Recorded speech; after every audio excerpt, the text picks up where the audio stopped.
Hey guys, welcome back to TechMan. Today, let me show you how to fix Gemini not working.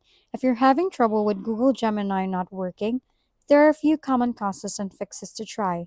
First, it might be a server-side issue. If that's the case, there's not much you can do.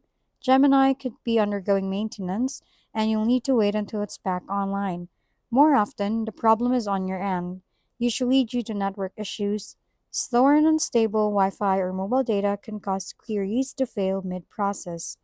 Try switching networks or testing your connection on another app, like YouTube, to see if lag is the problem.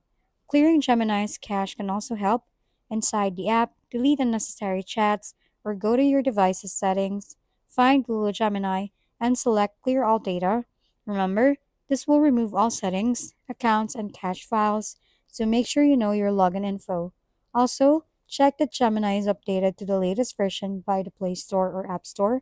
If you're using a browser, disable extensions, VPNs, or ad blockers, as this can interfere with web apps. Following the step usually resolves most issues.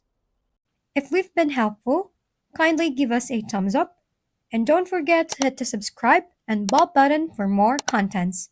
For any questions and suggestions, comment down below.